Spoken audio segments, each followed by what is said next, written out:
I felt low, very low, the night I set out searching for the girl with the strange hazel eyes. The fog which hung over Los Angeles didn't help. And I felt even worse when I found her. For by then I had death on my hands. From the pen of Raymond Chandler, outstanding author of crime fiction, comes his most famous character as CBS presents The Adventures of Philip Marlowe.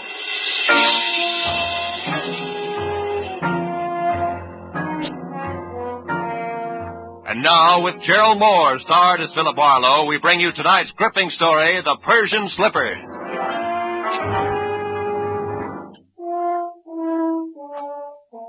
One of those thin, chilly fogs that sneaked in from the Pacific, and it hung vaguely to the streetlights along the Sunset Strip. It was a kind of a fog that you could see through, but everything was out of focus. Made you start wondering what you were going to do when you were 90 and you were all alone. I'd have liked to have spent the night in a room full of noisy extroverts playing charades. But instead, I had to eat a quick dinner and drive up into the secluded Hollywood hills to meet a guy. A guy who had nothing but trouble on his mind. When I pushed the buzzer, I had the feeling of wishing I was someplace else. Carl Delaney himself opened the door. He was grim and brusque and to the point. Marlowe? That's right. Come in, Marlowe. I appreciate this. You're coming up here after business hours, I mean. I wouldn't have asked, except, well, perhaps I waited too long as it is. Sit down. Thanks. Waited too long for what, Mr. Delaney? 36 hours ago, my wife disappeared. Marlowe, you've got to find her for me. Find her just as fast as you can. Wait a minute. Disappeared, you said. Would you mind playing that part back a little slower? Norma simply walked out that door, got in her car, and drove off to get hold of herself, as she always does when we've quarreled. As always before, she's come back in an hour or so. But this time she simply didn't come back, is that it? Look, Mr. Delaney, I could... You'd better let me finish before you do anything. Lately, my wife has been brooding over something serious that she refused to discuss.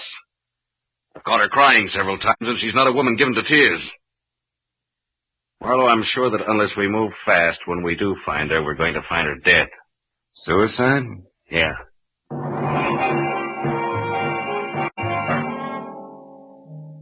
With his thick, blunt hand, Delaney reached for a color portrait lying face down on the table and gave it to me. I looked and saw the face of a dream. A beautiful dream with strange hazel eyes and soft black hair. I felt Delaney watching me as I glanced up in time to catch the fading end of a very ugly expression on his face. I handed the picture back to him, and he laid it on the table again, face down. Then he took me upstairs to Norma's room. It was a nice, frilly room, typically haunted by elusive, sweet smells. There was only one incongruous note. What was the horoscope doing on her desk? From the looks of the picture, I knew that Norma was attractive enough that she didn't need to look to the stars for a future. A horoscope? Yeah, you know how women are. Marlowe, will you find her for me? Well, I'll try. My rate is $25 a day plus expenses. And remember, you hired me to find her, not bring her back. Fair enough. You just find her. I'll be satisfied. I'll need a starting point. Were there any phone calls or letters or anything that might be a lead? What about friends? We have no close friends. Norma always stayed to herself. Wait, there was a phone call yesterday from, Madame Jeanette, I think it was. Who's that, a dressmaker? I haven't any idea. She wanted to speak to Mrs. Delaney, and I told her Norma was out, and she asked that my wife call her when she got back. That's all there was to it. Anything else you can tell me? No. No, it's not much to go on. I'll see what I can do, Mr. Delaney. I'll be here all night, Marlowe. Call me if you need anything. Yeah, I'll do that. Good night.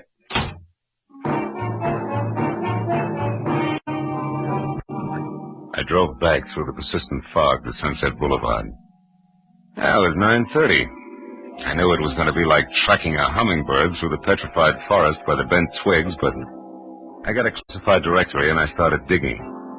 I checked the hairdressers, the manicurists, and the milliners, and I was just about to start on the interior decorators when I remembered the horoscope on Norma's desk. I quickly turned to the personal consultants. Yeah, there it was. Madame Jeanette. Her establishment, located in a dubious neighborhood south of Olvera Street, turned out to be a tacky cottage set back next to an alley. It was as dark inside as out. I was pounding on the door like a vampire at sunrise when a newsboy came up the path. Looking for Madame Jeanette? Yeah, you know her? Sure, she tells fortunes. Says I've got a great career line. You want to see it? Not right now, thanks. And I'll say for her that she's a sound sleeper. Maybe, but not so early as this. About this time, she's always hanging around that bar on the corner. Tonight, she's throwing a farewell party in there. Farewell party? Who for? Herself, she's leaving town. Oh, thanks a lot. Here, kid. Gee, you punk. My old man will swear I've been shooting crap again.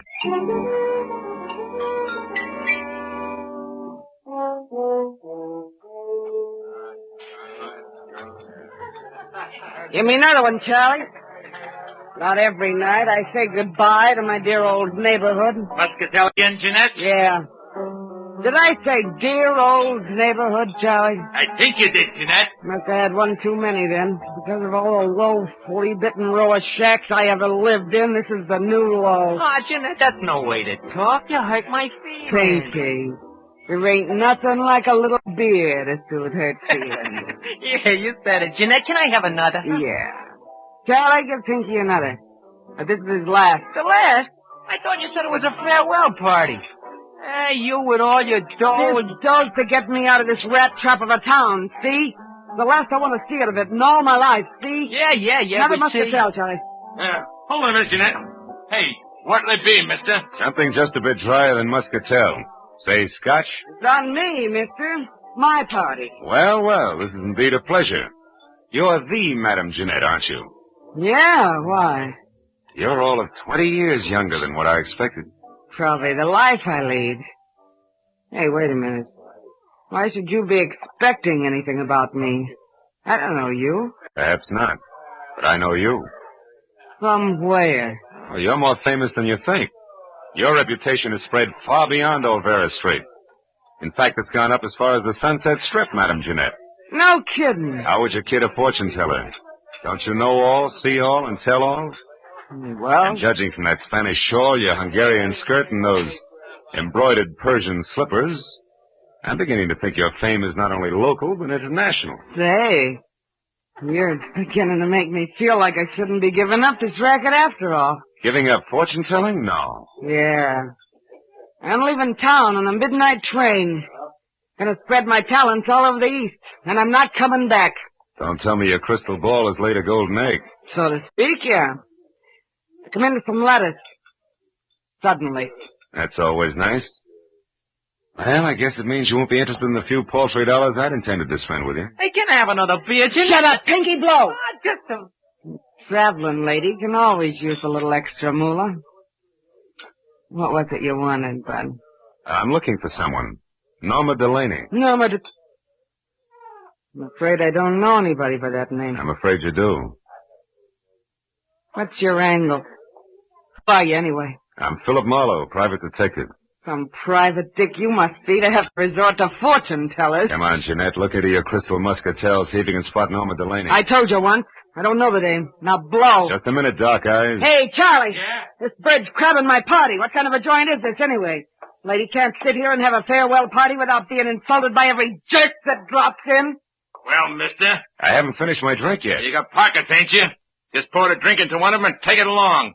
You ain't finishing it here. Charlie reached under the bar for his pick handle, so I left without pursuing the subject further. But I knew Jeanette was lying, writing up purple lipstick about Norma. I walked back to my car, lit a cigarette, and spent a few precious minutes trying to decide whether or not to break into her place and snoop. Then I caught the shadow of a figure slipping up on me from behind.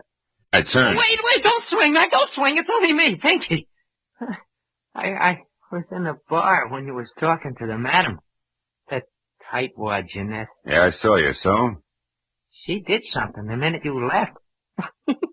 I figured you might like to know what it was. That all depends. Well, I thought it might be worth something to you, like a saw, maybe. Come on, you, spill it! Wait a minute, Spill it! wait. If it's any good at all, it's worth a $5 and no more. All right. She made a phone call. Who to? What'd she say? Nothing. Just some swear words in Spanish. The line was busy. But I kept my eyes open and I got the number. All right, let's have it. If you can still remember it. Oh, I can remember it easy. Fiver first, huh? Here. The number was Crenshaw, 1929. But you get it? Like the year of the big crash.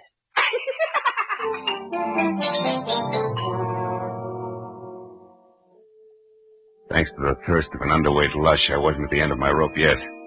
I drove as far as the nearest drugstore, dropped a nickel in the slot, and died. Crenshaw, the year of the big crash.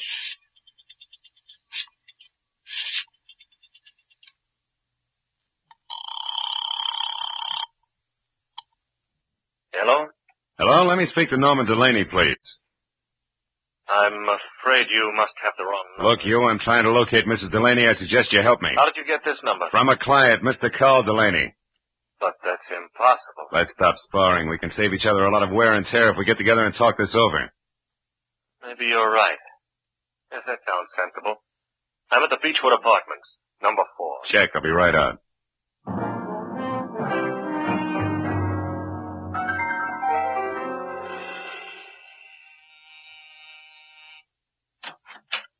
Mr. Pierre Gillum, it says here on the door. Yes.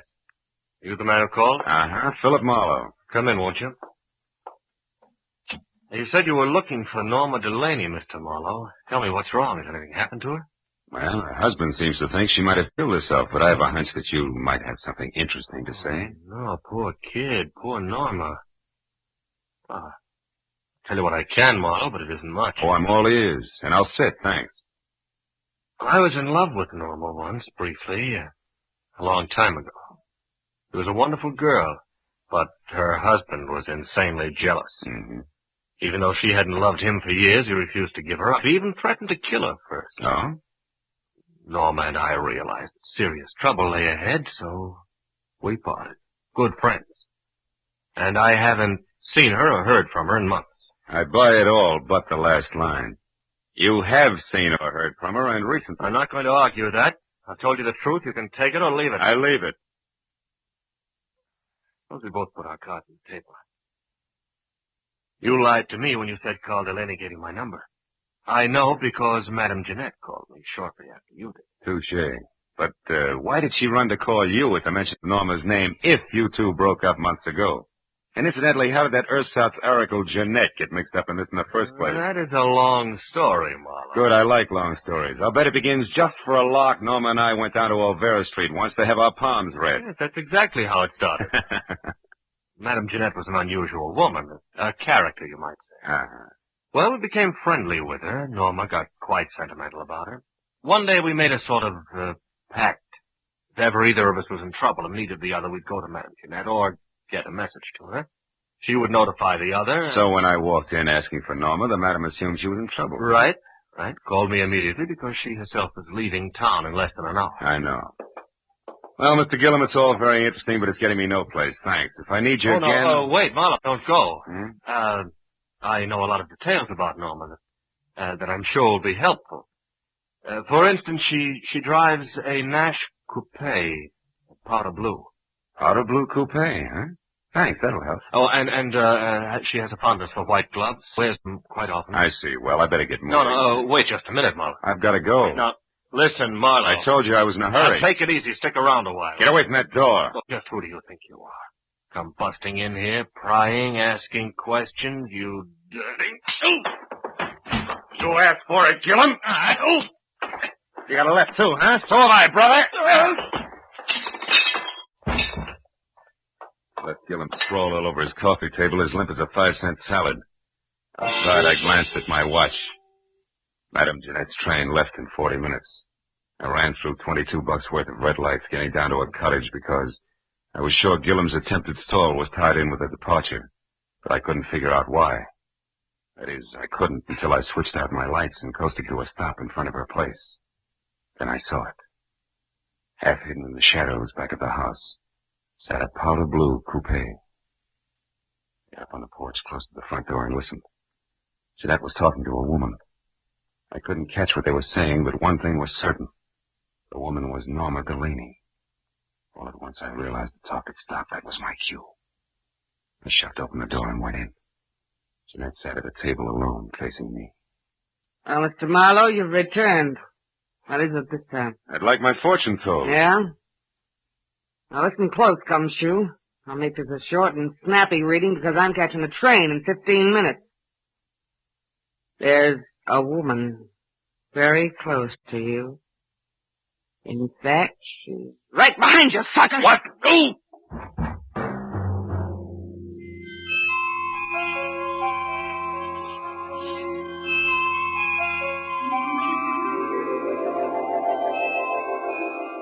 When I finally opened my eyes again, nothing changed. It took me a long time to figure out that the lights were off and it was dark. I climbed up the table leg hand over hand and switched on the lamp. Jeanette's house was absolutely quiet. I had caught a glimpse of a white glove holding what is known as a blunt instrument just before I dozed off.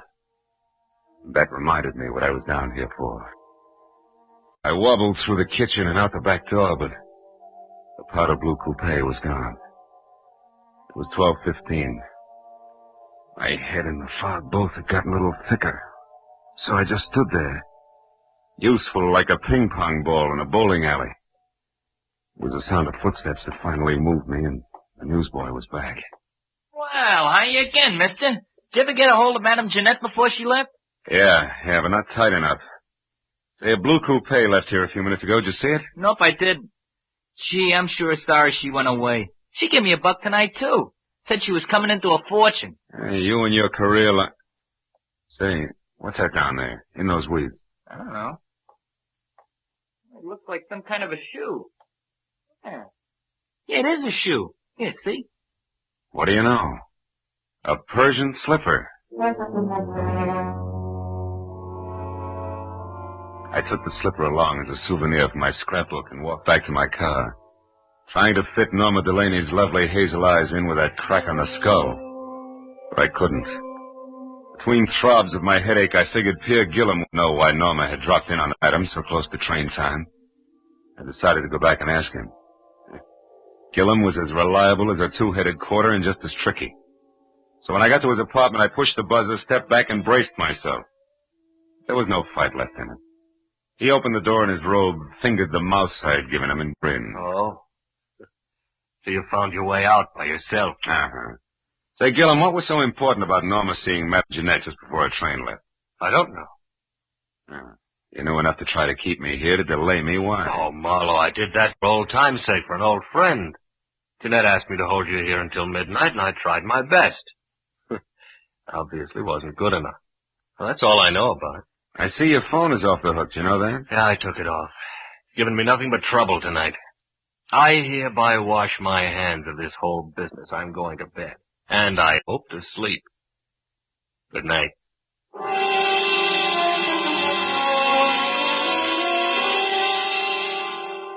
I envied him and left to call my client, Carl Delaney. He said he'd be in all night, but the phone kept ringing and ringing, and no one answered. I suddenly got a very creepy feeling. 20 minutes later, I pulled to a stop at that small but elegant house.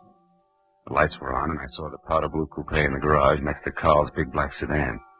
I ran up the steps. The front door was ajar, so I went in. I found Carl Delaney in front of the fireplace, face down on the floor, dead.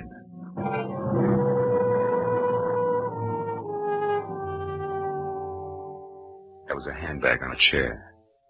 I opened it. Compact cigarettes, and a key to room 340 in the Bradford Arms Hotel. No identification.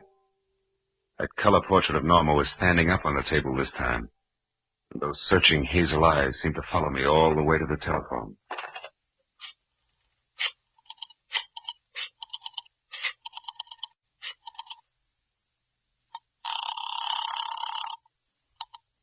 Lieutenant Ibarra speaking. Phil Marlowe, Ibarra. There's a dead one at 1077 Hollycrest Road, named Carl Delaney, murdered. I'll be right out. I hung up the phone, and then the hair on my neck crawled as I heard the unmistakable sound of a woman's heels on the floor upstairs. I ducked behind the door as the heels clicked down the steps. And then she entered the room.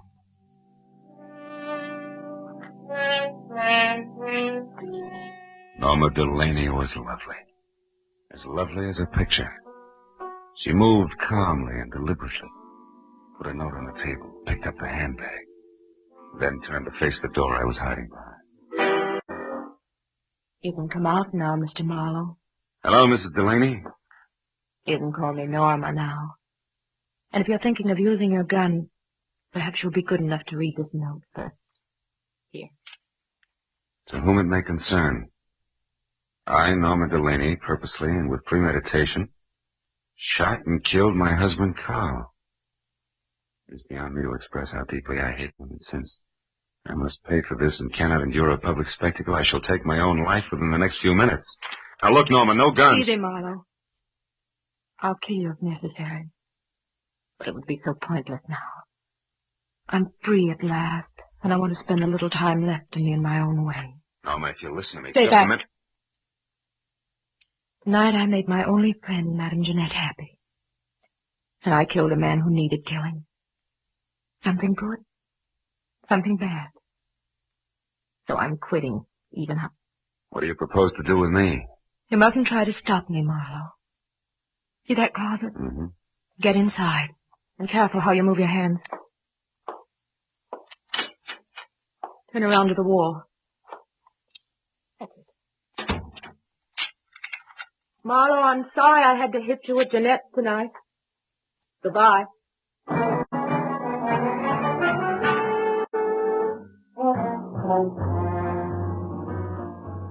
It took 3 shots to smash the lock on that closet door. I heard her driving away just as I got it open. In spite of what she said, I couldn't let her kill herself. I ran outside to my car. One glance under the hood was all it took. There was nothing left of the wiring but loose ends. I ran into the street and a miracle happened. The first time in my life, a taxi in Los Angeles when I wanted it. I'm sorry, fella. I'm going to call. Skip it. This is an emergency. Hey, wait a minute. You Police can't... business. A girl is driving up the road in a blue coupe. We got to catch her before she kills herself. Let's go.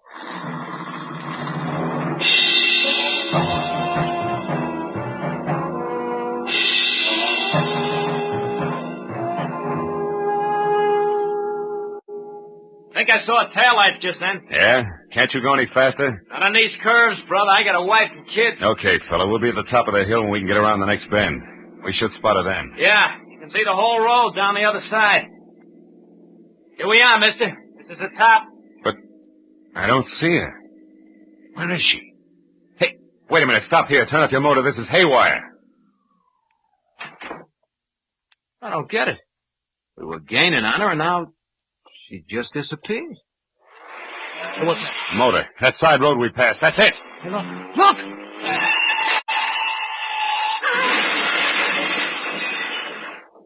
Holy smoke.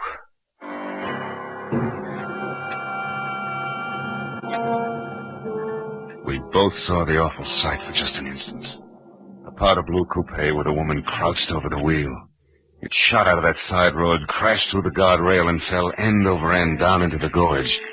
By the time we got to the hole in the fence, the wreck was an inferno. Oh, no use trying to get down there. The whole hillside will be on fire in another minute. I guess she pulled over here into the side road and waited for us to go by. And we did. Yeah. Sandy here, too. So wonder if she didn't get stuck. What's the matter? There's something buried here in the sand. One of her tires ran over it. What is it? Why, it's plenty, brother. Come on, turn that hack of yours around. Let's get off this mountain. I just found the answer to a lot of questions.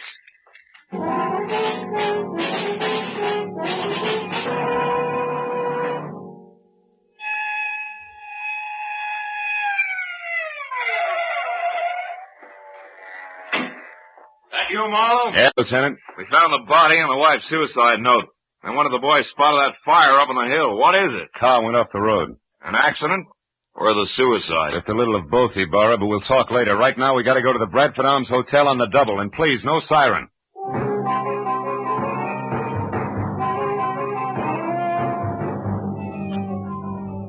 The Bradford Arms was a 3-story walk-up. When we got there, Ibarra stationed one man in front, sent another to cover the back, and we started up the stairs. We had reached the second floor when we saw him on the landing above. Gillum. He spotted us at the same time and turned back fast. There, Marlowe. Who's that? That's our boy, Ibarra. Pierre Gillum, let's go. There he goes. He's heading for the fire escape. Take him, Lieutenant. He's all yours. I got business the other way. Hey, you! Stop or I shoot!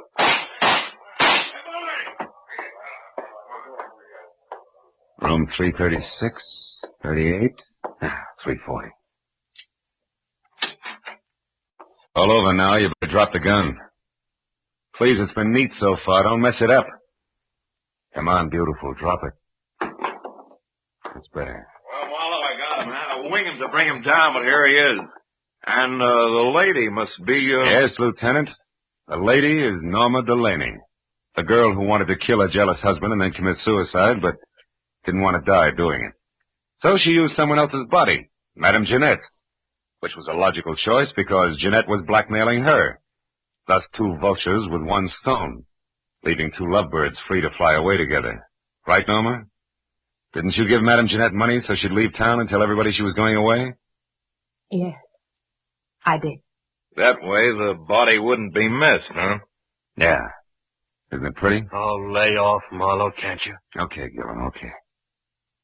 Ellie Barr, I've got a sour taste in my mouth. I think I'll go home and gargle. Anything else you need? No, I guess not, Phil. I've had all that's necessary. Wait. Just one thing. How'd you get inside this setup? How do you find out it was the dead Madame Jeanette who went over the cliff instead of the very much alive Mrs. Delaney here? Well, Jeanette had on a pair of Persian slippers, Lieutenant. One fell off down at her cottage where Norma murdered her and put her in the trunk of the car. The other one fell off in the sand of that side road when she took Jeanette out of the trunk and propped her up behind the wheel. Was lucky, Barra. Just dumb luck.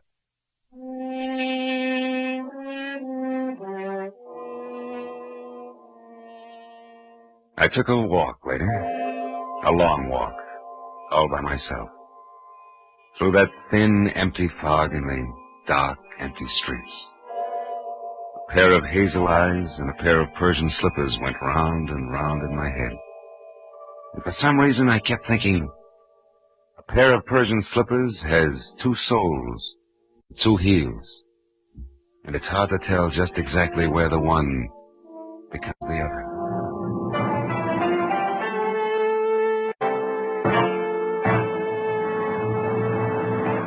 The Adventures of Philip Marlowe, created by Raymond Chandler, stars Gerald Moore and is produced and directed by Norman MacDonald. In tonight's story, The Persian Slippers, Virginia Gregg was heard as Madame Jeanette, with Larry Dobkin as Pierre Gillum and Louis Van Rooten as Carl Delaney. The additional players were Gene Bates as Norma Delaney, Gil Stratton Jr. as the newsboy, Frank Richards as the barkeep, and Tony Barrett as Pinky. Detective Lieutenant Ibarra was played by Jeff Corey. The special music was conceived and conducted by Ivan Ditmars.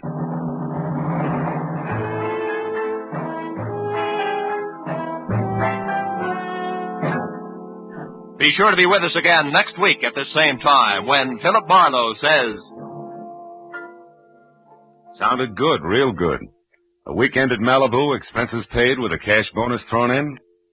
But that was before I knew about the henchman, the redhead, and the corpse. These three and a white Panama hat ruined it all for me.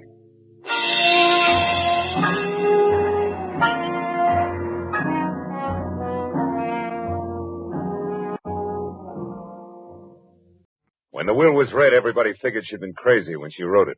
And that included me. But I changed my mind after spending a night on an island with a pig, a cat, and an ape. Because in reality, they were people. From the pen of Raymond Chandler, outstanding author of crime fiction, comes his most famous character as CBS presents The Adventures of Philip Marlowe.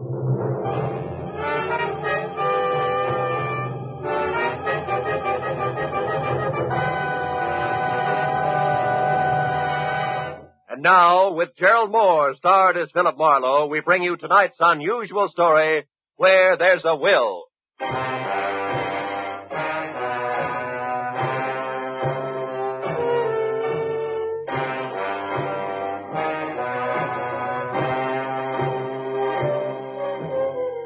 I had spent the whole day on a noisy job which had concerned itself with a lot of people who talked a lot and said nothing. When I finally locked up my office for the night, I was worn out.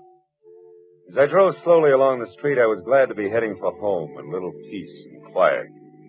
At least that's what I thought. But when I pulled up for a full stop sign, only a half a block from my apartment, something happened which brought my little dream of peace and quiet to an end. The car door opposite me flew open and something mighty excited jumped in. I'm being followed. Drive on, please. The law? No, please drive on. Okay, lady, get a good grip on the upholstery.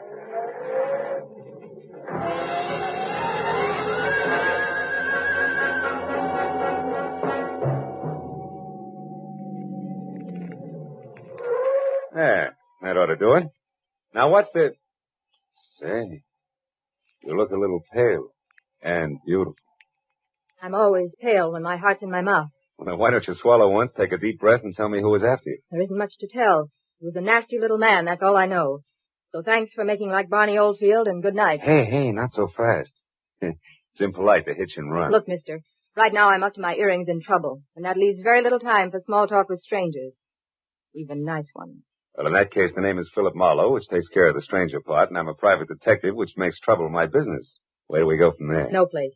$300,000 worth of hidden bonds, a screwy old lady, and a sculptor with a red beard are too much for any one-man police force, Mr. Marlowe. So again, good night. Before I could say anything, she was out and gone.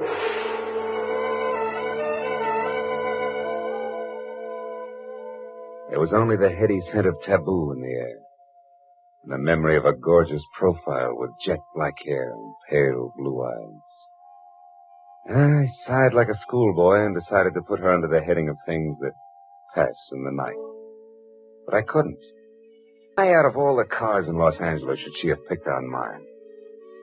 Well, the next morning, as I was walking down the corridor to my office door, I was still seeing pale blue eyes. Maybe that's why I didn't notice the man who waited outside my door until I was almost on top of him. He was well-dressed and about 35.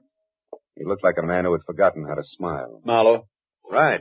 I want to compliment you on your behavior last night, Mr. Marlowe. Barbara told me about it. Oh?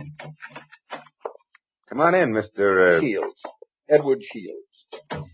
Would you be interested in aiding 3 people in a search for more than $250,000 in negotiable bonds, 1% of which will be yours if the bonds are found? Being a fairly fast man with figures, yes, I would. Splendid. I'd like a few details. Well, Mr. Marlowe, my aunt, Bernice Mayhew Shaw, died, leaving her entire fortune to charity, with the exception of the bonds I mentioned. Those are to be divided equally among 3 of us, the sole heirs, if we find them within 24 hours. That sounds like something you dream about after a midnight snack of pizza and pig's knuckles. Perhaps. But you didn't know my aunt. Beside myself, the beneficiaries are Barbara Haynes, the girl you met last night. She was Aunt Bernice's personal secretary. And another nephew, Harlan Crane, who, at the moment, happens to be a sculptor. Happens to be? 6 months ago, he was a sailor. Before that, a writer, without even a rejection slip to his name. My cousin is irresponsible, impetuous, and completely self-indulgent. The will itself, Mr. Shields, what are the exact conditions? At precisely noon today, the 3 of us are to meet with Luther Willard, my beloved aunt's lawyer, who will give us each a large sheet of tissue paper covered with specific markings. Individually, the sheets mean absolutely nothing. But combined, one over the other, the transparent sheets form a coherent map to the location of the bond. But why all the intrigue? My dear departed aunt had a peculiar sense of humor. In addition to this, she was never particularly fond of any of us. She was sure that our individual shortcomings would make cooperation among us impossible, even for so short a period as 24 hours. And the fact that a man followed Miss Haynes last night convinced you that there was something to that, huh? Convinced me? No. He may have been nothing but a purse snatcher. Nevertheless, I do feel that to play safe, a 4th party, a custodian of the map, so to speak, would be advisable. That's fine. When do I go to work, Mr. Shields? At noon, at the lawyer's office. However, I regret that first you must be approved by the 3rd heir. I don't like to ask this, Mr. Marlowe, but would you mind very much calling on my cousin Harlan personally? Not at all. As a matter of fact, I think he might prove very interesting. Yes, I'm sure he will. As interesting as an ape in the zoo. I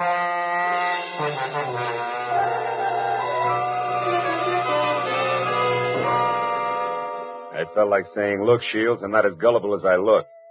But then I thought a client's a client, and I decided to play along. Harlan Crane, 6 foot, red-bearded giant, talked as he worked, wielding a 10-pound sculptor's mallet like it was an 18th century quill. I'll be frank with you, Marlowe. Money isn't everything to me and never has been. Over $100,000 will buy a lot of marble. Half the state of Vermont, I'd say. But come to the point, Mr. Crane. Do I get your seal of approval? Oh, I imagine you'll be all right. Anyone who can get by Shields, the all-American Scrooge, ought to do. Thanks, a million. I'm not being personal where you're concerned. It's just a matter of facing a fact bluntly. Edward Shields is conniving, avaricious, and dull. I heartily recommend him to nobody. And the girl, Barbara, you feel the same way about her? No, I don't. The truth of the matter, Marlowe, is that I know very little about Barbara Haynes. But what I do know, I like very much. Yeah, that I can understand. Marlowe, do you realize that once you have the whole map in your possession, you're worth an awful lot of money? Of course I do. The whole map, I have a market value of exactly $300,000. That's right, fellow. $300,000, dead or alive.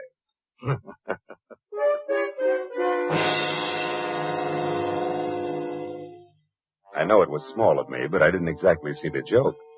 And things got less funny as time went on. Later, as me and my trio got off the elevator at the lawyer's office, old Luther Willard, Aunt Bernice's attorney, was waiting for us, so excited he could hardly talk. I've been held up. What? Yes. A little man. He wanted the map. Little man, dark complexion? Yes. Had a scar on the side of his neck. Are the maps all right? The maps? Oh, yes, they're all right. Now, wait a minute, everybody. Give him a chance. Mr. Willard, tell us exactly what happened. This is Mr. Marlowe. We told you about him, Mr. Willard. Of course, yes. Come into my office.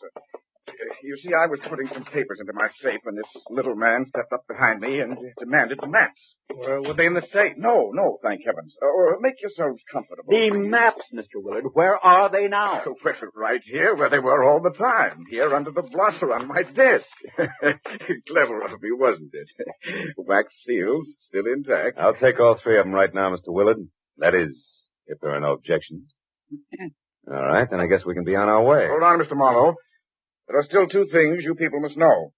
First, in the event the bonds are not recovered within the 24 hours, I am instructed to open another sealed envelope, which I'm happy to report is kept in my bank vault. That envelope contains a complete and simplified map and is to be turned over to a designated charity. And second, if any of you die before the allotted time is up, the bonds are to be divided among the surviving persons. And if none of us survives, Mr. Willard? Why, in that case, the bonds again go to charity. You see, Harlan, your aunt was a very generous woman.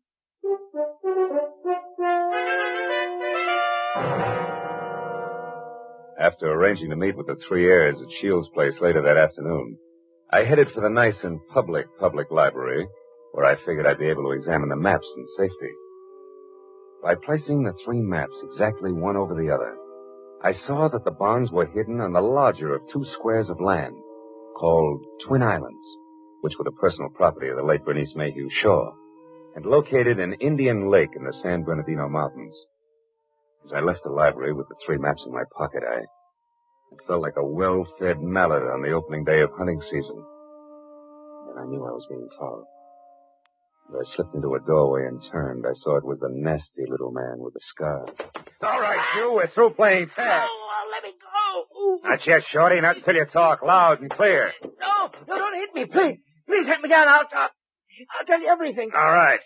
If you're sure you can get it all straight the first time. There. Now the whole story, beginning, middle, and end. Yeah, like you say. Whole story. Okay. Starts like this.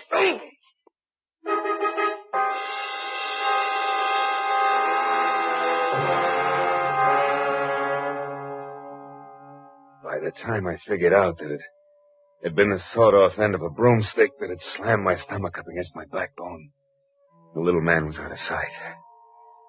Another 5 minutes went by before I quit calling myself sucker and I started to think straight. Nearest public locker was in the Santa Fe Trailways bus depot on Cahuenga. I went up there and deposited 2/3 of the map for safekeeping until we were ready to leave for Indian Lake. And I found a telephone, and a half a dozen calls later I knew that a caretaker named Jumbo was the sole inhabitant of Twin Islands. And my last call was to him. I wanted some kind of a welcoming committee ready for us. When I left the phone booth, it was only 1 o'clock. So I returned to my apartment where I figured I'd rest until 3, when we were all to meet at Shields' place. But that was my second mistake. Because the moment I closed my apartment door, I was positive I wasn't going to get much rest. I had an unannounced visitor. Yeah, you look surprised, Mr. Marlowe. I am. I didn't recognize you at first without your broomstick. Yeah, I traded that in on this .22 target pistol here. It's more expensive, but it's better. Makes me as big as you are. Maybe bigger. Yeah, but how much does it do for your personality? Quite a bit. Gives me poise. And poise gives me manners. So in asking for that nap in your pocket, I'll even say please. Come on, Marlowe. I won't say please twice. No, I don't think you would. Here. Thank you. Now, before I go, one more thing. The hall outside here is straight and narrow, right to the stairs, and that makes it fine for shooting. So after I step out, don't do anything rash. For a while.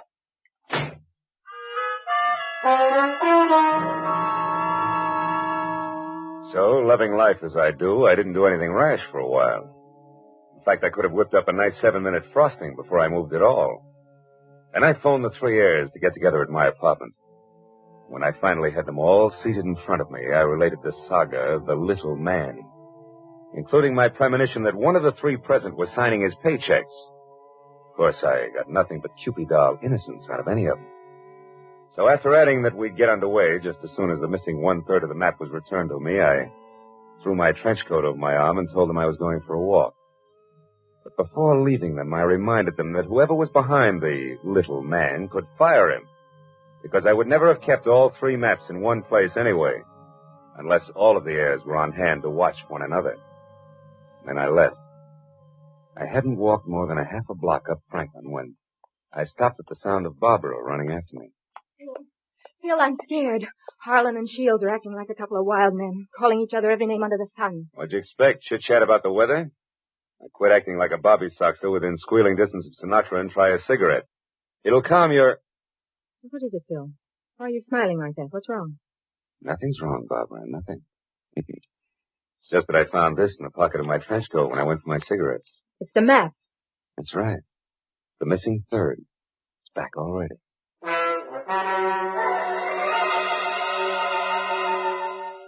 When that missing third part of the map turned up so fast, I figured the heirs had decided to play ball. But I made a mental note to keep my eyes on them anyway. At 3 o'clock, I went to Edward Shields' hillside house in Laurel Canyon for the scheduled meeting. Shields wasn't home yet, but Cousin Harlan was there, admiring the view. Barbara showed up a few minutes later in a convertible, and Shields arrived last by cab. It finally began to look as though we might actually start out all together. Well, I see we all arrived, safe and sound. Yeah. Disappointed? Only by your clumsy attempts at humor, Harlan. Stop it, boys. Let's get started.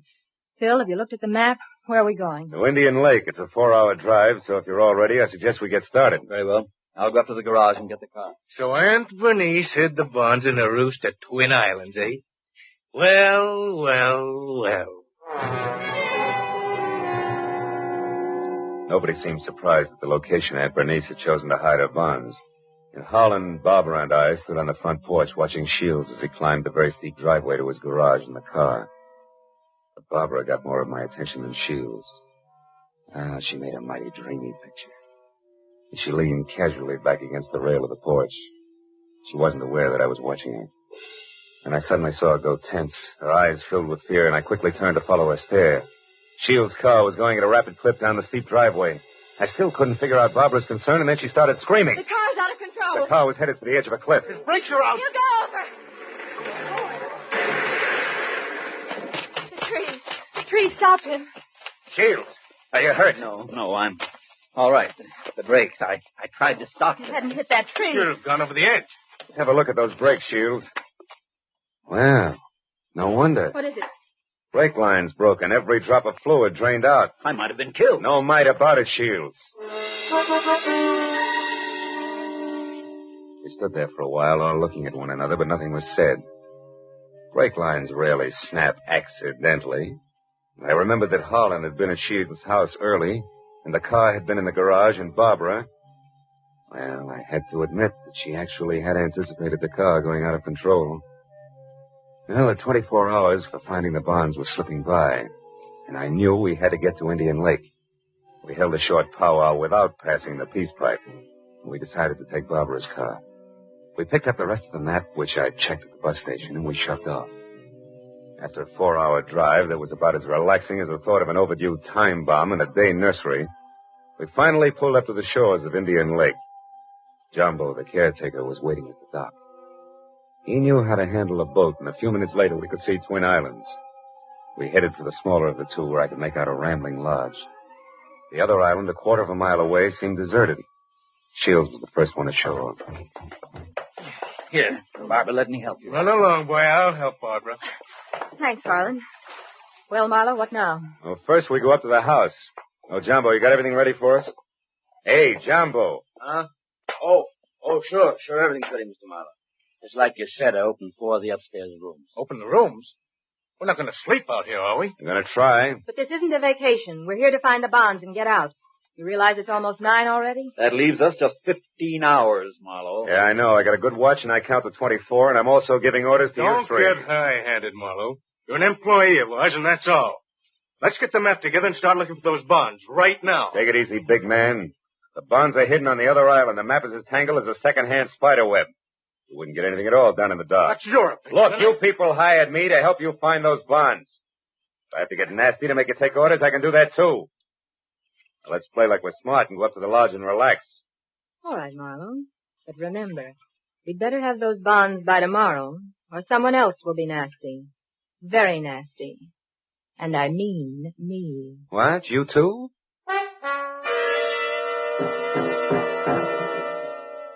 Getting the three heirs settled down at dinner table was quite a chore.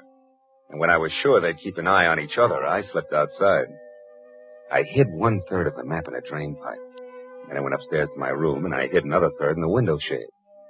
Now, the maps were settled, and I began to think about other things, like the accident to Shields' car. There were too many accidents and coincidences to suit me. So I decided to drop in on Cousin Holland's room to see what I could see. After 15 fruitless minutes, I was about to leave when something in the wastebasket caught my eye. The corner of a half-hidden handkerchief monogrammed H.C.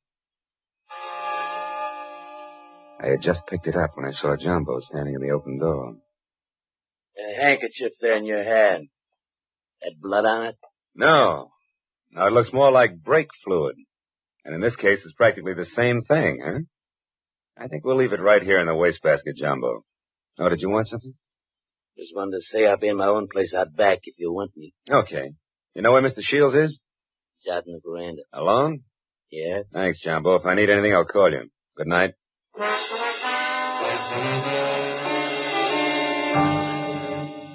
Shields. Oh, it's you, Marlowe. What's wrong? You sound like a man expecting trouble. I was nearly killed in my car this afternoon, and I don't think that was the end of it. Yeah, and don't stand too close to high windows. Thank you. It's comforting to know that I am not alone in my suspicions. Maybe, how are you betting? On the beauty or the beast? Don't be absurd. I hope someday to marry Barbara. Yeah? Well, a guy might be beating your time right now with a sculptor's mallet. You may be naive, Mr. Marlowe, but Barbara isn't. I saw them just a moment ago walking down to the boathouse. Harlan's galloping after her like a half-baked idiot, as usual. But if Miss Haynes prefers me, what can he do about it? There was an answer for that, but it seemed a little obvious under the circumstances. Well, a few minutes later, Shields went inside, and I made a beeline for the boathouse to water down a certain hot-headed sculptor named Harlan. When I got within earshot, I knew I'd be as welcome as whooping cough at a glassblowers convention. So I stopped and listened. Barbara, darling, I'm falling in love with you. You know that, don't you? Let me hold you close. Harlan. Oh, Harlan. This is real, Barbara. For the first time in my life, I'm truly in love. I want to do things for you, make you happy. Please wait. I'm not completely free. There are still ties with Edward, you know. Jeez. That fat, stingy Babbitt. He's no man for you. Why, if he so much as touches you from now on up... Marlowe, you cheap snooping eavesdropper. He's dropping some minor vice compared to some of the shenanigans going on around here. Just what do you mean by that? A word to the wise is sufficient. You, I'll give a few more. Now, somebody's trying to cut our little triangle down to 2 sides before noon tomorrow. What I've seen so far I don't like, so I'm warning everybody. Just what are you accusing me of? Why, Harlan, stop it. Don't be a fool. Will you cavemen control yourselves until those bonds are found? Come on, Harlan, let's go in. Good night, Marlowe. Don't get your head caught in any transom.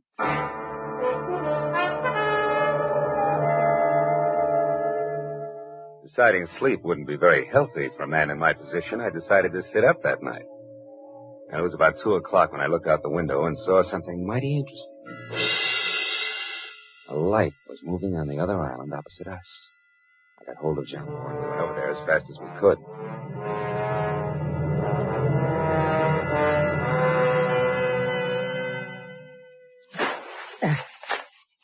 There we're beach. That light's dead ahead, Mr. Marlowe. Looks to me like it's up on the picnic shelter. Yeah, I'll see you later, Jumbo.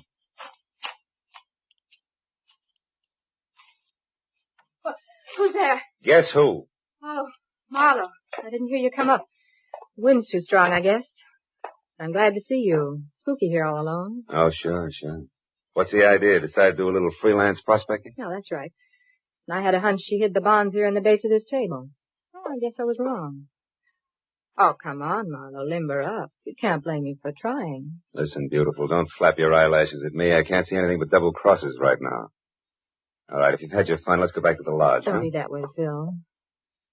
Phil, the sun will be coming up in 2 or 3 hours. Why not wait for it here with me? Barbara, baby, don't burn up too many calories with that routine. Because I only keep 1/3 of the map on me. You think you're so smart. Bright ideas hatch in that cute little brain of yours, too. Now let's... Oh, comes the gun with a pearl handle, no less. Stay away from me, Marlowe. Over there. Hey, what's going on here, anyway? Jumbo! Look out, Jumbo! Jumbo stepped into the light and Barbara turned. I made a swipe at her gun hand that knocked pistol, purse, and lamp all over the picnic shelter. I found the gun and gave it to Jumbo. Then I started to pick up an assortment of knickknacks that had spilled out of a purse. But I never finished, because one of the items made my eyes pop. It was the monogrammed handkerchief covered with brake fluid that I'd found in Holland's room. It all made sense now. It tied up everything that I'd suspected right along. Only 2 of my trio had planned to split up the $300,000 worth of bonds from the first. As I ran for the motor launch, I yelled at Jumbo to bring Barbara over in the rowboat. All the way back, I had the panicky feeling that I was probably too late. But when I sneaked in the front door of the lodge, there were still 2 voices, and they came from the open kitchen door. My hand on my gun, I edged along the wall and peeked in. Seals, you're a fool. Perhaps. But I'm going to kill you and have a perfect case of self-defense. What are you talking about? Your hopelessly framed cousin, Harlan. I ruined the brakes on my own car. I planted your handkerchief, stained with brake fluid, in your room. Marlowe found it. He's convinced that you tried to kill me. He's also convinced that he was brought into this whole thing by coincidence. He doesn't know that he was deliberately involved in our search for the bonds, just so he'd make a reputable witness. You're out of your mind. Not at all. I'm going to kill you and say it was self-defense. Marlowe will testify that you tried to kill me before. What Marlowe's going to do is blow your head off if you don't drop that gun, Shields. Marlowe? Yeah, Marlowe. Who knows he wasn't brought into this thing by coincidence, but who stuck around to see the fireworks and who almost saw them just now. Phil, what's happened? Barbara, couldn't you hold Marlowe on the other island? You Shut it, Shields. Barbara's little mistake was that she should have gotten rid of Holland's handkerchief after she took it out of his room so he wouldn't see it.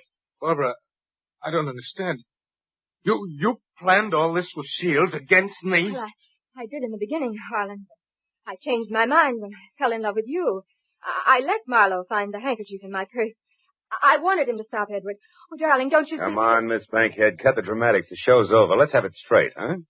All right. We might as well if we're going to find those bonds before it's too late.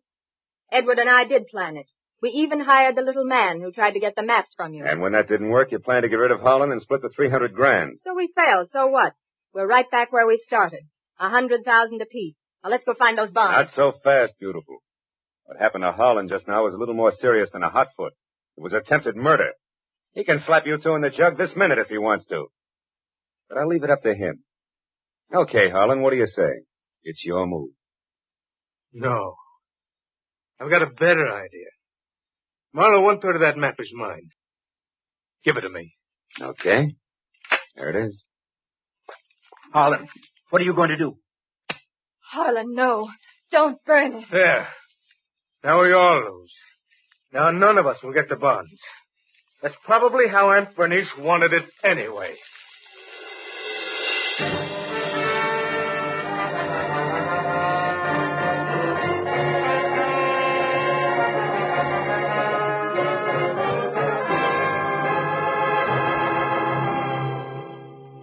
It was almost noon. I was standing on the veranda of the lodge, and a scrawny old crow was perched up on the roof.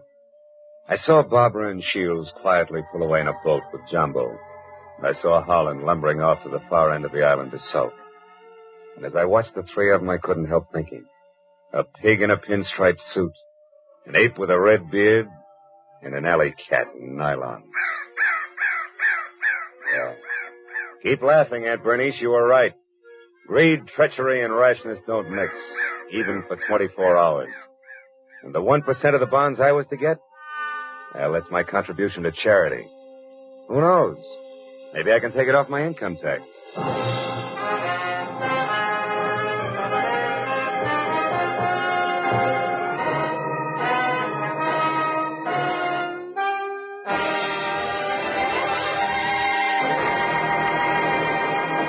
The Adventures of Philip Marlowe, created by Raymond Chandler, stars Gerald Moore and is produced and directed by Norman McDonald. The Panama Hat.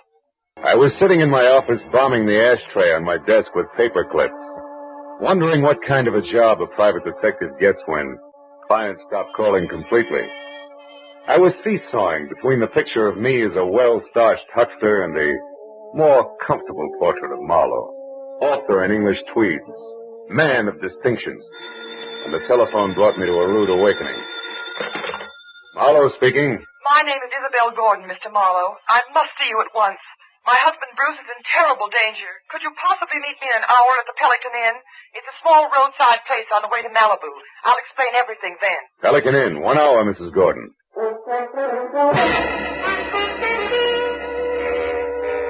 The Pelican Inn was strictly a liquor license with chairs, and a bored piano player in one corner grinding away.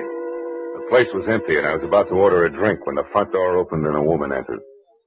She was tall and thin and right out of Harper's Bazaar, from double ankle-strap shoes to close-cropped hair. One look at her fear-crowded eyes, and I knew it was Isabel Gordon. I got up and introduced myself. Then we went to a table, and she started to talk. For 2 weeks now, Mr. Marlowe, my husband Bruce has been receiving unsigned, threatening letters. I'm almost sick with worry. I don't know what to do. Now, wait a minute, Mrs. Gordon. The first thing to do is to get hold of yourself. And tell me the whole thing right from the beginning. Yes, all right. Well, first of all, Bruce and I have only been married a little more than a year. We're living with my uncle, Avery Fairchild, on an estate out beyond Malibu. I see. What does your husband do for a living, Mrs. He's a photographer. Movie or commercial? Well, at present, it's neither. You see, Bruce has been terribly unsettled since the war.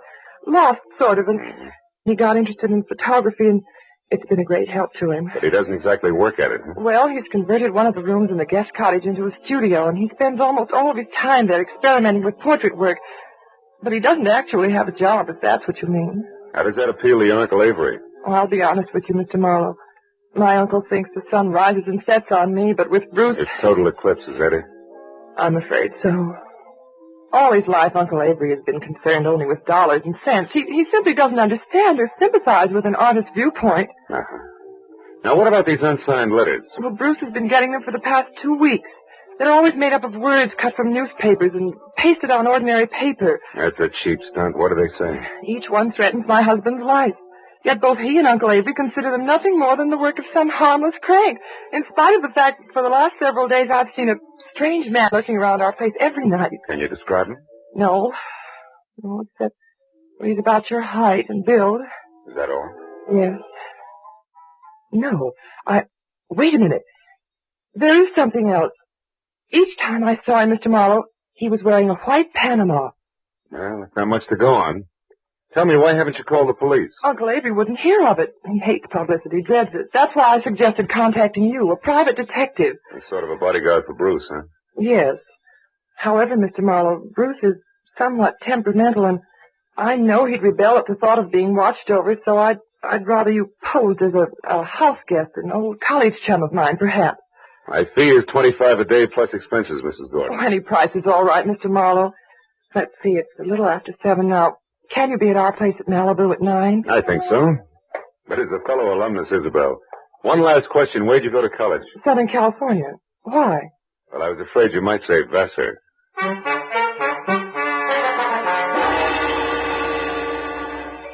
After Isabel left, I remembered that I was already on my expense account. So I had a tasteless, cold, hot blue plate special and a burned cup of coffee. and I stepped out of the Pelican Inn and headed across the paved parking lot to my car. It was already dark, and I was admiring the full moon and the beautiful wash it made over the ocean when it happened. Hey, mister! You all right, mister? Yeah, I think so. Thanks to your sounding off. That nut was aiming right for you. Yeah, looks that way. Did you happen to get his number? No. What about his face? Can you describe him? No, matter of fact, I only noticed one thing. What was that? The hat he was wearing. It was a white Panama.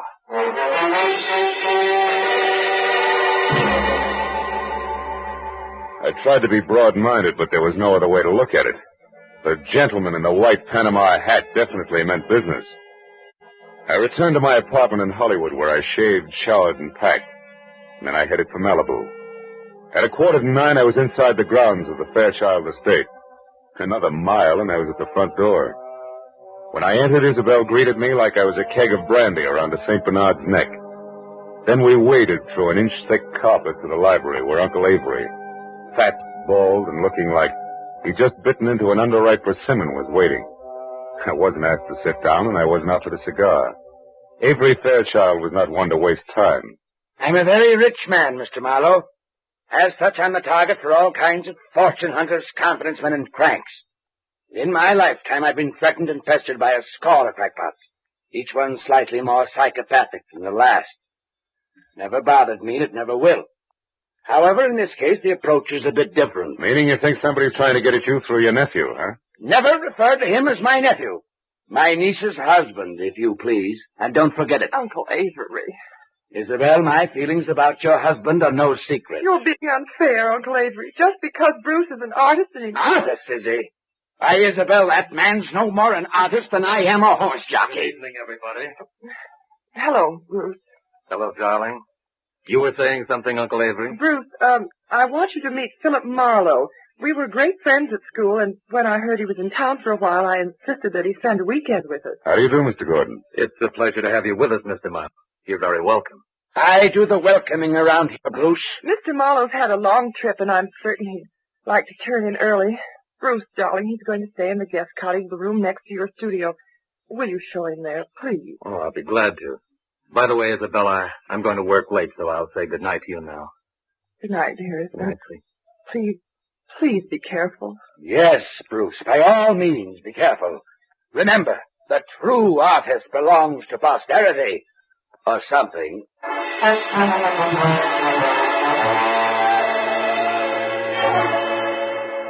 guest cottage was only a landscaped hop, skip, and a jump from the museum that Uncle Avery called home. And as Bruce and I strolled along a flagstone path, I feigned a deep interest in photography. That was all my host needed. He struck at the bait like a shark with malnutrition. Well, Mr. Marlowe, it didn't even occur to me that photography might be one of your hobbies. Isabel never said a word. Well, good for Isabel. I'm strictly a dabbler. And tell me, Mr. Gordon, how long have you been at this? Portrait work? Oh, about 6 months. You see, I divide my time between my studio here and a school I attend in Hollywood.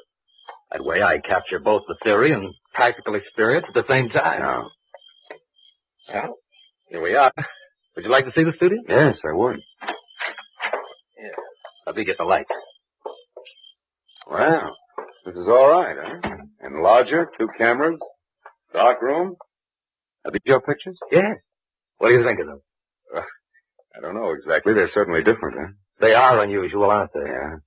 You see, Marlowe, each picture is actually made up of 2 separate studies which are superimposed. I call it interpretive photography. Uh-huh. Now, this one.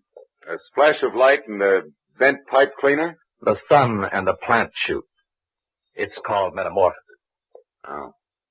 Well, what about that one there in the corner? It's a girl's face and clouds. Mr. Marlowe, you'll excuse me, but that picture isn't ready for display yet. I'm sorry. I didn't mean to pry. I thought it was just another interpretive photograph. Well, it's not. That is, it isn't finished yet. Now, Mr. Marlowe, I'm afraid I've forgotten what my wife said about your long trip. Shall I show you to your room? Yes, please do, Mr. Gordon.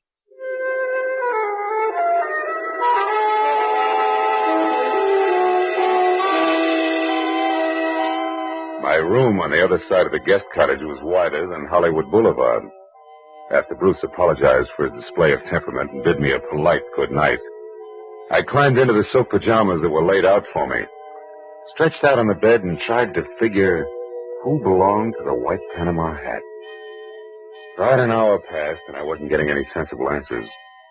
So I switched out the light, put my gun on the table next to me, and snuggled into what felt like 1.5 miles of mattress.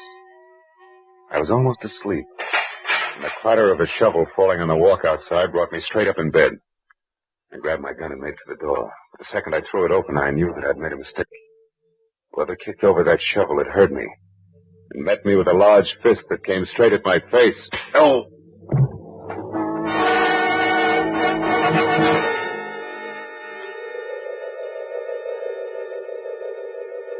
As I came back into the world, I was embarrassed to find myself alone and flat on my back. When I started to get up, I felt like the L.A. Dons, water boy and all, had run over my face. My gun was a few feet away, and when I went to pick it up, I stopped short. It was a souvenir from the man with the great big fist. A gold cigarette lighter. It was engraved, "To Skipper" on his birthday. Putting it in my pocket, I picked up my gun and made for Bruce's studio. He wasn't there. I threw on some clothes and went back to the house and found Isabel in the living room.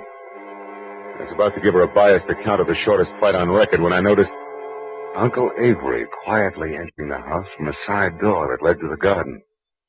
What's the matter, Phil? Bruce isn't in the studio anymore. What? Now, Isabel, there's no reason for alarm. Why, Bruce often goes off into the night like this. Calls it a search for beauty or some such rot. And what was it you were after just now outside, Mr. Fairchild? I was looking for my niece, Marlowe. Isabel, your cousin John telephoned to say he wouldn't be down this weekend. Oh. I didn't know there were to be other guests. Oh, just my cousin, John Martin, Phil. Not really a guest. He comes down often. Yeah, too often to suit me. Oh, Uncle Avery, please. You know that I'm fond of him. Yes, but I don't know why. He's a chronic gambler and of no use to anyone. Living at the Wilshire Gardens when he can't afford it. Driving expensive cars. Oh, you're too hard on him. Skipper is... Skipper? Yes. Do you know him? No. No, I don't. Well, you're not missing anything, believe me. Oh, I do believe you, Mr. Fairchild. I believe your every word. What? Good night, all.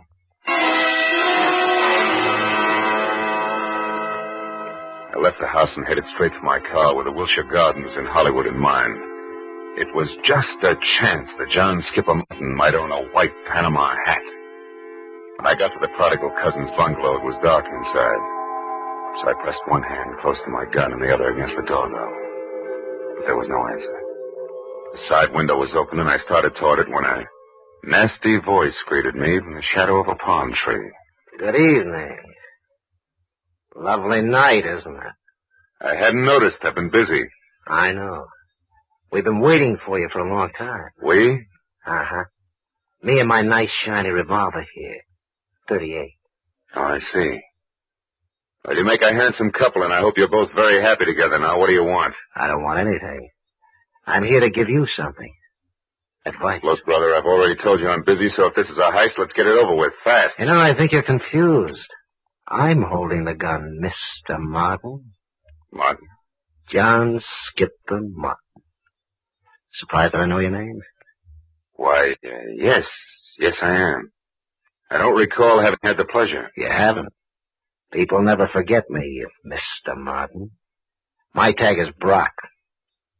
Does that mean anything? No, what do you do? Sing, dance, tell jokes? Yeah, that's it. Last one. I tell jokes. I can't wait. You won't have to, Mr. Martin. I'm going to tell you one right now. Goes like this. Once upon a time, a young punk borrowed $10,000 from a generous gambler on his promise to pay the money back within a week. But the young punk never came across. So the gambler told a nice fellow named Brock to call on the young punk and tell him that he had 48 hours in which to get the money together. And that if he didn't, he'd never see the 49th hour. What's the matter, Mr. Martin? Don't you like jokes?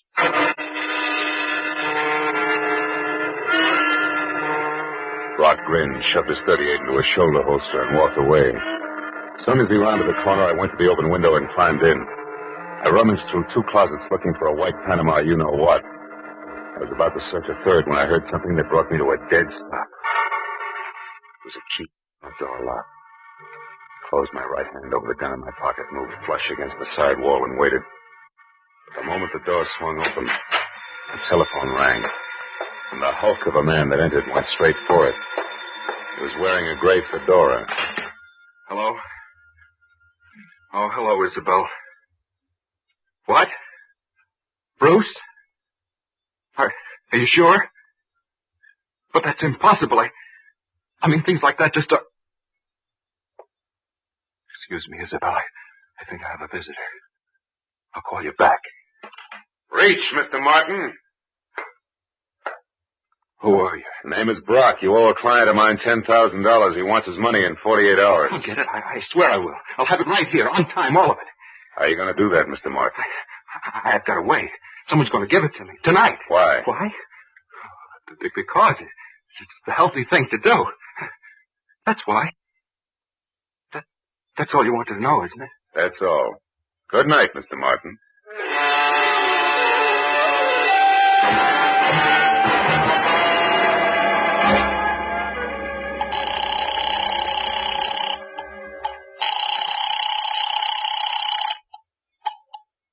Hello?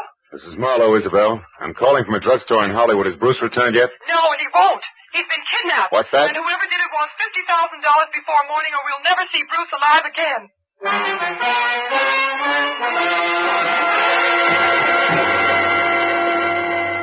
As I walked to my car opposite the Wilshire Gardens, I felt like my brain had spent the night in a cement mixer. I was about to head back to Malibu when I suddenly saw Skipper Martin dash out of his bungalow and pile into a long, glossy convertible. I followed him out to the Pacific Palisades, where he made a call at a little house which sat on a bluff overlooking the sea. Once he was inside, I moved up quietly and saw that the name on the mailbox was Miss Carla Winters. I crawled up to a lace-curtain window where I could see what was going on. One look at Miss Winters made the damage I was doing to my tweeds worthwhile.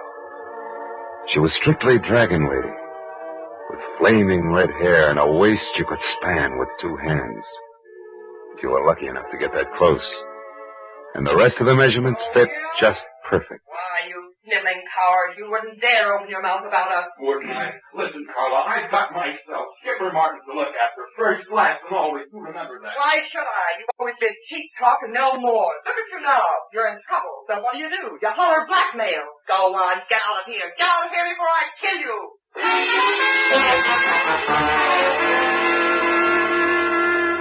When Skipper slammed the front door, stomped to his car, and roared off, I couldn't figure any reason, legitimate reason, that is, for calling on Carla Winters. So I returned to the Fairchild place. Isabel was somewhere between hysteria and collapse over the fact that she and Bruce had less than $2,000 in their own name. Uncle Avery, of course, was more than reluctant to pay the ransom demanded for the return of a man he'd rather not have returned. But his niece won out. All right, Isabel, I'll give you the money. But understand, I'm doing this for you, not for that no-good... Yes, Uncle Avery, I understand, but can you get that much cash at this hour? The banks Who said anything about banks? You know I don't like them.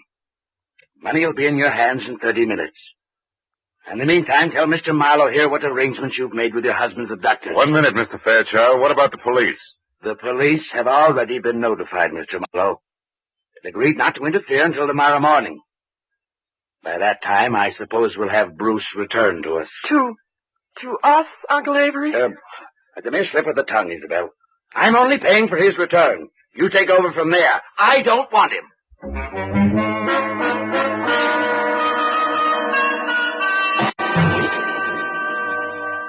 A half hour later, Avery Fairchild handed me a bundle of bills which added up to $50,000 cash. The bills seemed slightly dirty. The old geezer must have had them buried someplace. For a moment, I couldn't help thinking, boy, to get at this place with a shovel sometime. But then I got back to the more pressing matters at hand. I wrapped up the money in a shoebox, and I drove north along the Pacific Coast Highway. I covered the 60 miles to the rendezvous, which was a junkyard near Ventura, in about as many minutes. Then, according to instructions, I slowed down to 10 miles an hour. I blinked my lights twice, tossed out the shoebox. I was just about to resume my speed when the headlights of an approaching car fell on a man as he darted back into the junkyard. And I saw what I'd been expecting all the time. A white Panama hat. But I was still playing by the rules. So there was only one thing I could do about it. I slammed my foot down on the accelerator and kept it there until I reached the nearest telephone, where I telephoned Skipper Martin at the Wilshire Gardens. It was just possible that he owned 2 hats. But that little balloon exploded in a hurry.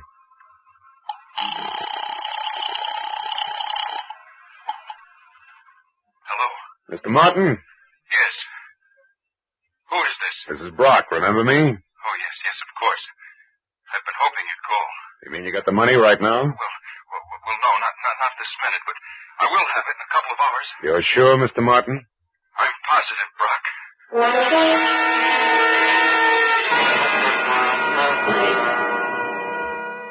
Now only one thing figured. The man in the Panama hat worked for Skipper Martin. It had to be. An hour later, I pulled in at the Fairchild estate. The moment I put my AA over the threshold, I knew that the kidnapper, too, had kept his part of the bargain. Ruth Gordon was back, safe and sound.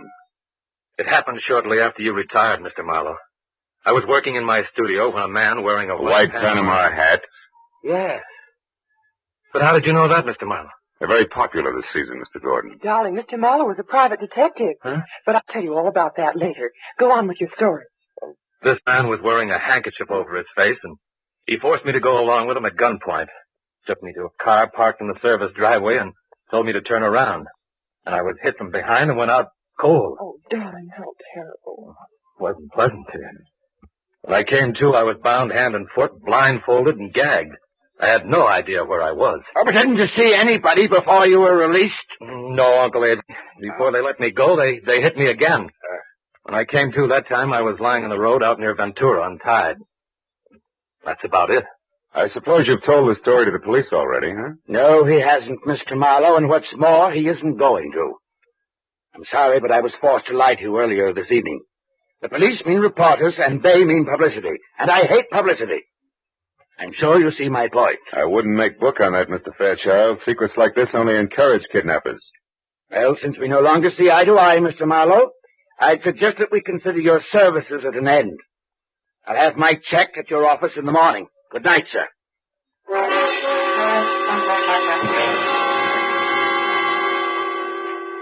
Avery Fairchild wasn't the kind of a man you argued with.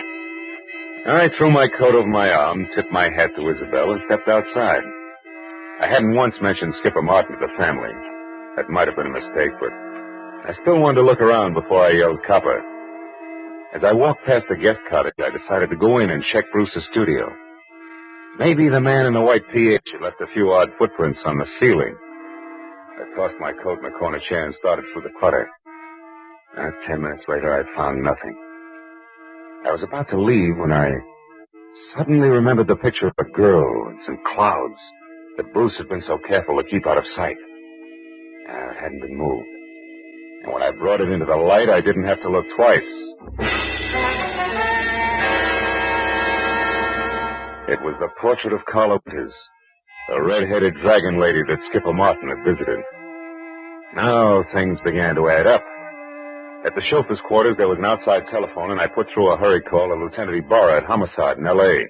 The best I could get was one Sergeant Neely. I'm sorry, Mr. Marlowe, but the lieutenant's out on a call right now. There's some kind of a row uptown. Well, do you know where he is? The address, I mean. Oh, yeah, sure. It's one of those bungalows at the Wilshire Gardens. The Wilshire Gardens? That's right. What's so special about that? Maybe nothing. I'll know in a minute. Thanks, Neely.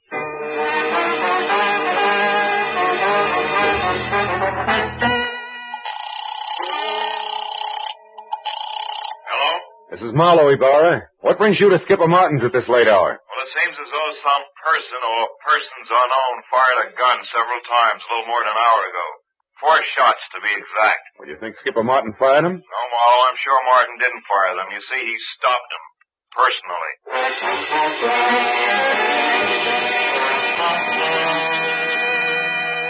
Before I hung up, I gave Ibarra a quick rundown on the whole story. After making me feel like a schoolboy for keeping him in the dark so long, he told me to sit on the Fairchild's front steps until he got there. Well, it gave me a half hour to kill, most of which I spent walking around aimlessly, trying to get something close to 4 out of 2 and 2. But I couldn't. Finally, I heard Ibarra siren up to the front door. I was about to head for him when the chill in the morning air reminded me that my topcoat was still in Bruce's studio. I went back and got it. When I turned for the door again, I noticed a little slip of paper that had been under the coat fall to the floor. I picked it up. I must have held it for a full minute before I realized what it meant. Just a small slip of paper, and yet it made everything, the kidnapping, Carla, the murder, fall right into place. When I entered the living room at the house, one glance at Isabel and Bruce told me that she already knew about Skipper's death. Only Uncle Avery, who was not one to shed crocodile tears, hadn't changed. Ibarra, of course, was unhappy. Marlowe, we can't run any kind of a police department when every private detective acts like he's the commissioner himself. Why didn't you call me when this business first began to smell? You know better. I'm sorry, Ibarra, and I hate to sound immodest, but I happen to be one of the 2 men in this room who can name Bruce Gordon's kidnapper and Skipper Martin's killer. You know what you're saying, Marlowe? I think so. The man in the white Panama hat who kidnapped Bruce Gordon, Lieutenant, is Bruce Gordon himself. In other words, Bruce Gordon kidnapped Bruce Gordon. No! You're out of your mind, Marlowe. Am I? Would you still say that, Gordon, if we paid a call to Carla Winters and asked her to hand over the $50,000 of so-called ransom money she's holding for you, too? Or would you prefer... Gordon, stop her. The window, Ibarra!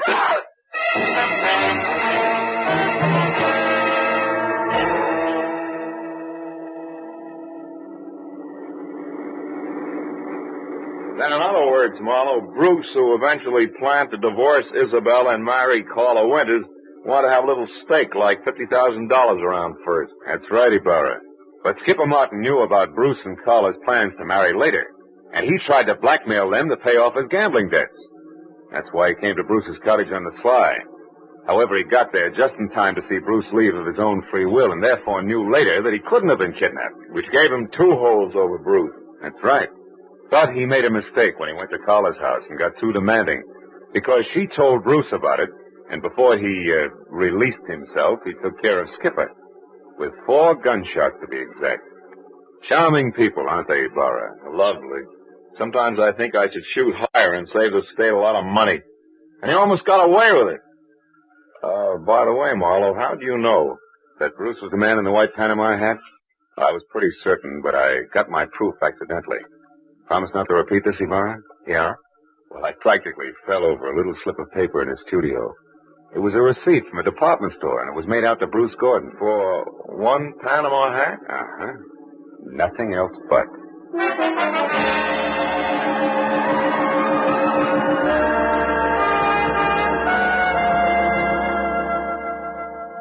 When I finally got back to my place on Franklin Avenue, the sun was already up, and the people who work at nice, sane jobs were beginning to fill the streets. I'd been on the go for a steady 24 hours, so I could think of nothing but my bed. I was about to put my key in the lock when a next-door neighbor walked by, bid me a cheery good morning, and started down the corridor. Now, that alone wouldn't have disturbed my sleep, but why did he have to be wearing a white Panama hat?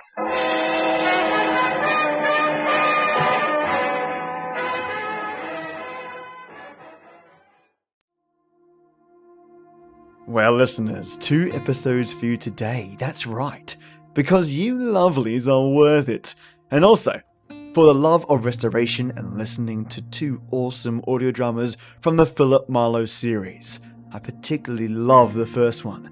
My favourite opening line yet is, "My opinion changed because of a pig." It had me in stitches for a couple of minutes. Not because it's hilarious on its own, but just so unexpected. Listeners, if you're keen to support me, visit iTunes and leave a review. If you leave a written review, I'll read it out aloud as my thank you to you. And if you can support the show with donations, visit patreon.com/SFGT and donate, where all funds fly straight into producing this show. Now, I want to thank my supporters, my special Patreon peeps. My first Ode Night Tea Titan, Maya the Bloodhound Detective. Maya, thank you so much for your contribution. I've been able to source some new music genres and update my existing toolkits to accommodate for different sounds in my future episodes. I've also been able to polish up my editing skills thanks to your lovely self providing me access to RX Tools, the very same tool I use for my Philip Marlowe episodes in repairing them and restoring them. So thank you so much. You are a legend. And again, for being so very, very special. Thank you, Maya. And my white tea warlord, Leza Long-Arm Larry. Leza, thanks to your amazing support, I'm able to cover my hosting costs this month. I've also put your donations directly into a new set of sound effects and Photoshop brushes. You might have seen the new artwork around on the stone in the stream. Yep, that's thanks to your lovely self. Not to mention covering the website costs to host the episodes. Thank you immensely for your support, Leza, and you're helping this show keep the lights bright and pumping. Cheers, man. And my second white tea warlord, Paige the Pistol Whip Popper. Thank you immensely, Paige, for your support. I've been putting to good use a new equalizer tool that'll help balance my audio, and I've been working on the new microphone with new software. Thanks to your support, Paige, I'm able to actually bring even better quality audio to your lovely ears. Even though right now it's windy as hell where I live, you can barely hear it, or not hear it at all. Thank you, Paige, for being awesome. And my ever-amazing El Grey enforcers I'm lucky to have.